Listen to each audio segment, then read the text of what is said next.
அதிகாரியில் ஓடி வந்தேன். என் தந்தையிடம் ஆசீர்வாதம் பெற்றேன். அழகாக வாக்கி அளித்தார். ஆனால் இன்றைய தினம் வந்து வணங்குகிறேன். என்னை முகத்தோடு பார்க்கவில்லையே. சரி, தந்தை வார்த்தாவிட்டால் என்ன இருக்கிறது? அவரை விடு. என்னை பெற்றெடுத்த தாய் இருக்காங்க. தாயிடம் ஆசீர்வாதம் பெற்ற போகிறது.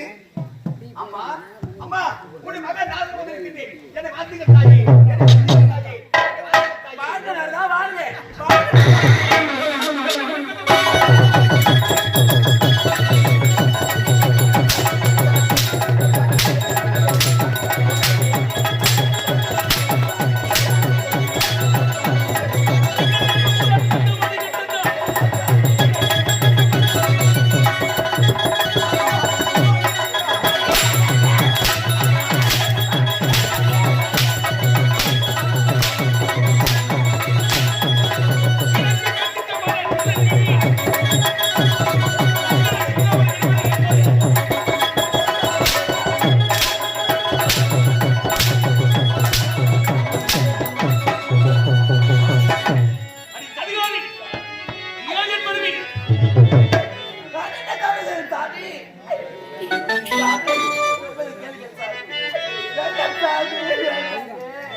பெற்றெடுத்த பிள்ளையின் மீது பாசம் அதிகமாகிவிட்டதா?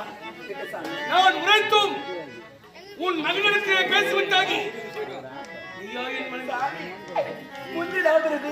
முன்னூறு நாசம் வந்து பாராட்டி சீராட்டி தங்க கட்டில தாராட்டி வளர்த்து மகனை நான் பேசக்கூடாதா?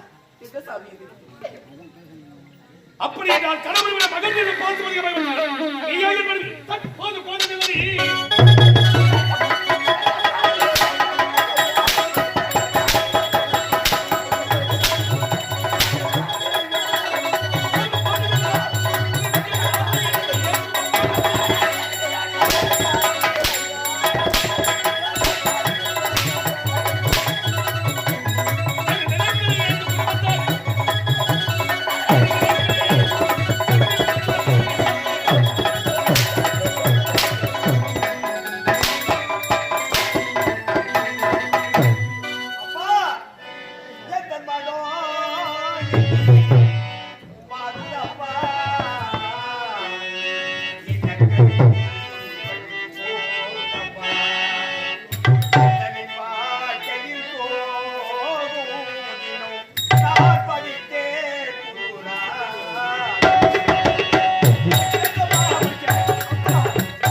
யார் எப்பேற்பட்டவன்? கலகக்காரன். ஒரு முறைக்கு மறுமுறை இந்த சத்துவகத்தினால் வருகிறான். ஏதோ கலகத்தை தான் விடுகிறான். ஆகினால் உன்னிடத்தில் நான் பேசவே மாட்டேன். அவனோடு நீயே பேசவே கூடாது அவனிடத்தில் உனக்கு. ஆனால் மகன் மீது இருக்கக்கூடிய பாசத்தினால் உன்னை பார்த்தது வாழ்க நாளாக வைத்து விட்டார். எல்லாம் யாரால் வந்து முன்னா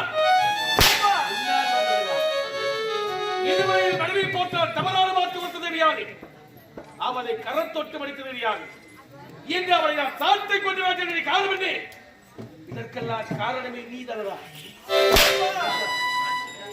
எப்பேற்பட்ட தவறு நீ செய்தாயோ இனி முதல் கொண்ட சத்தியுலகத்தை நான் பார்க்கவே கூடாது. என்னை பார்த்த தந்தை என்னை அழைக்கவும் கூடாது. இனி முதல் கொண்டு உனக்கு நான் தந்தை கிடையாது, எனக்கு நீ மகன் கிடையாது. என் முகத்தை விழிக்கவே கூடாது. எங்காக சென்று போகிறார்